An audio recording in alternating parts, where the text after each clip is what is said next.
Tasavvur qiling. Siz Ramazonni tugatdingiz, ammo Alloh sizga yana bir maxfiy imkoniyat beryapti. Atigi 6 kun roza va savobi butun yilga teng. Lekin ko'pchilik bu haqida biladi, lekin tutmaydi. Yana ko'pchilik qanday tutishni bilmaydi. Qachon saharlik qilamiz? Qachon og'iz ochamiz? Qanday duo qilamiz? Bugun sizga Shavvol ro'zasi haqida to'liq qo'llanma beraman. Agar siz bu yil boshqacha bo'lishini xohlasangiz, diqqat bilan oxirigacha ko'ring.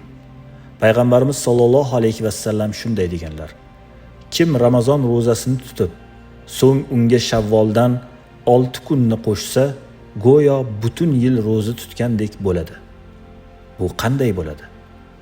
Bir amal 10 barobar savob. Ya'ni Ramazon oyida bir amalimizga 10 barobar savob yoziladi. Demak biz 30 kun Ramazon ro'zasini tutgan bo'lsak, Alloh taolo bizga 300 kunlik ro'zaning savobini yozgan. Endi bizning qiladigan ishimiz Shavvol oyida yana 6 kun ro'za tutib berish. Shu bilan 60 kun bo'ladi. Jami 360 kun. Subhanalloh. Alloh bizga juda oson qilib ulkan savob eshiklarini ochib qo'ygan.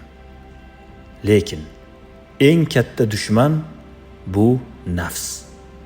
Ramazon tugashi bilan endi dam olamiz deymiz.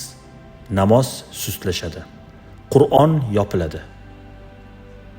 Shavvol ro'zasi esa sizning iymoningizni tekshiradi. Siz Alloh uchun yashayapsizmi yoki faqat Ramazongacha edimi? Bilasizmi? Biz ro'za tutishni davom etgan holda nafsni mana shunday boshqarib boramiz. Agar biz butunlay to'xtatsak, albatta bu bizga qiyin bo'ladi. Shavvol ro'zasi haqida muhim qoidalar. 6 kun ketma-ket bo'lishi shart emas. Ya'ni Shavvol ro'zasini 6 kun ketma-ket tutish shart emas. Oy davomida xohlagan kun tutasiz. Xohlasangiz sunnatga muvofiq dushanba, payshanba tutib boring. Ammo to'xtatmang. Dushanba, payshanba bilan qo'shib tutsangiz sunnatga muvofiq bo'ladi, yana sunnatning savobini ham olasiz. Eng muhimi uzluksiz tutishlikdir. Endi eng ko'p beriladigan savol: saharlik va iftor vaqtini qanday bilamiz? Javob juda oddiy.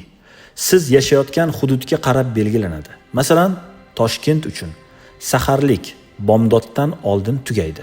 Demak, siz saharlik qilayotganingizda bomdodning vaqti kirguncha saharlik qiling. Bomdodning vaqti kirgan zahoti, demak, saharlikni to'xtatishingiz kerak.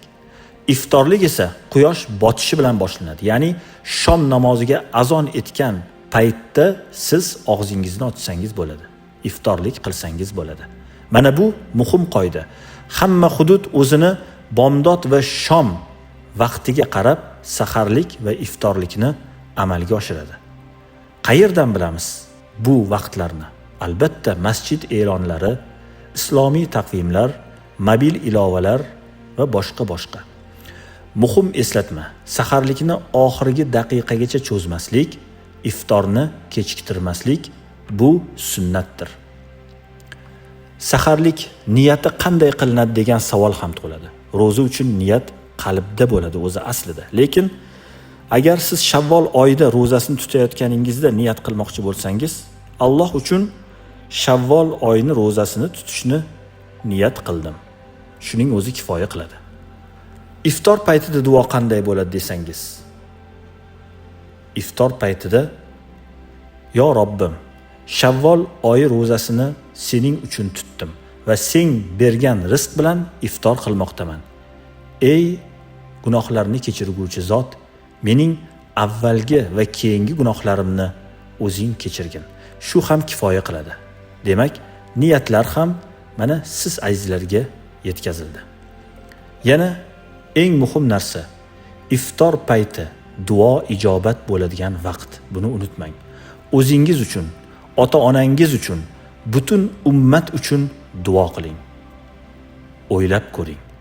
Siz atigi 6 kun sabr qilasiz va evaziga 1 yil savob olasiz.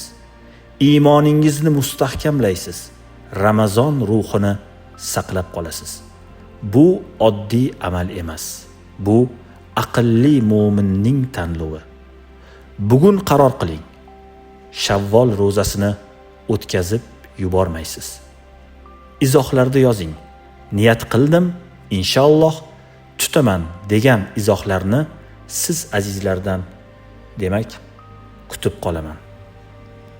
Siz eng buyuk amallardan birini bo'lib ham Ramazon oyidan keyingi ulug' amallarni amalga oshirmoqdasiz. Alloh taolo qilayotgan ibodatlaringizni o'zi dargohida qabul aylasin. Demak, biz Ramazon bilan cheklanib qolishimiz kerak emas. Yil 12 oy Ramazonda qilgan amallarimizni davom ettirishimiz kerak. Shavvoldan tashqari ham dushanba va payshanba ro'za tutishni odat qilaylik.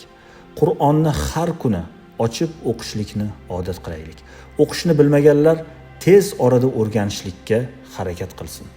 Qur'on o'qib, namozlarimizni to'la to'kis, farz namozlarga ayniqsa e'tibor bergan holda o'z vaqtida o'qib, ibodatlarimizni qilib yursak, Alloh taolo bizga o'ylaganimizdan ham, so'raganimizdan ham afzal narsalarni tuhfa qiladi va eng muhimi, bu dunyoda ham, u dunyoda ham juda ham katta yutuqlarga erishamiz.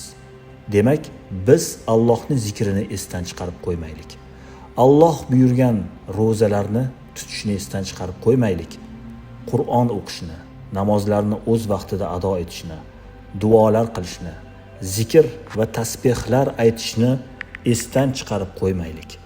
Yil 12 oy o'zimizni taqvoda ushlasak, Ramazonda qilgan amallarimizning qabul bo'lganini nishonasini ko'rgan bo'lamiz. Agar biz o'zgarmasak, yomon tomonga o'zgarib ketadigan bo'lsak, demak iymonimizni yana bir bor sarhisob qilishimiz kerak bo'ladi va o'zimiz ustimizda yanada ko'proq ishlashimizga to'g'ri keladi.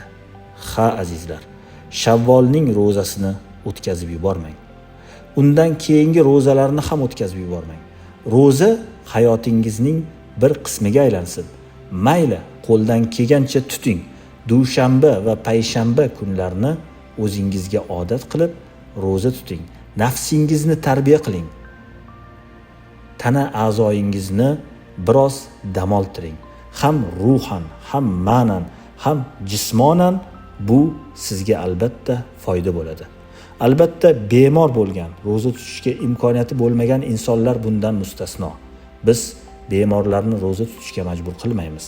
Ammo Alloh taolo tanamizni sog'lom qilib yaratgan bo'lsa yoki biz sog' salomat bo'ladigan bo'lsak, buni shukrini ado etish o'laroq albatta ro'zalarimizni tutib Allohga qurbat hosil qilsak, maqsadga muvofiq bo'lar ekan.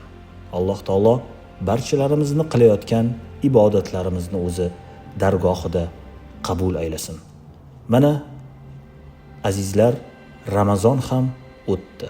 Lekin bu Ramazondan kimdir o'ziga kerakli manfaatlarni oldi va lekin kimdir bu Ramazonni shunchaki o'tkazib yubordi.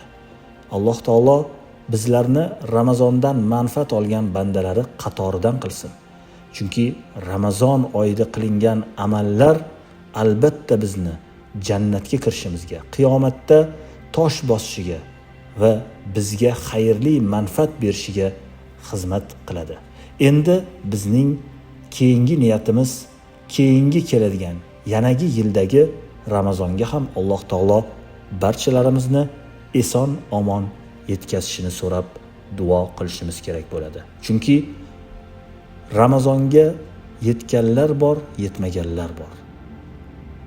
O'tgan Ramazonda bor bo'lgan insonlar bu Ramazonda bo'lmagan bo'lishi tabiiy. Bu Ramazonda bor bo'lgan insonlar keyingi Ramazonda bo'lishi ham bu ham ehtimol. Shuning uchun biz Alloh taolodan duo qilib so'raylikki, bizni keyingi Ramazonlarga ham eson omonlikda o'zi yetkazsin. Ha azizlar, Alloh taolo barchalarimizni Ramazonning fazilatlaridan bahramand bo'lishdek baxtga musharraf aylasin. Azizlar, Ramazondan keyingi Shavvolning ro'zalari undan keyingi oylarning ro'zalarini tutayotganimizda, iftorlik paytda ham, og'zimiz yopiq turgan paytda, namozlarimizda ham duo qilsak, Alloh albatta ro'zadorning duosini so'zsiz qabul qiladi. Alloh taolo barchalarimizni Shavvol oyida tutmoqchi bo'lgan ro'zalarimizni o'zi bekam ko'z tutishlikka nasib qilsin. Ibodatda barchalarimizni polvon qilsin. Ro'zalarni bekam ko'z tutib, Allohga yaqin bo'lishlik baxtiga Allohning o'zi barchalarimizni nasibi ro'za aylasin. Va sallallohu ta'ala ala xayri xalqihi Muhammad va ala alihi va ashabihi ajma'in bi rahmatika ya arhamar rohimin.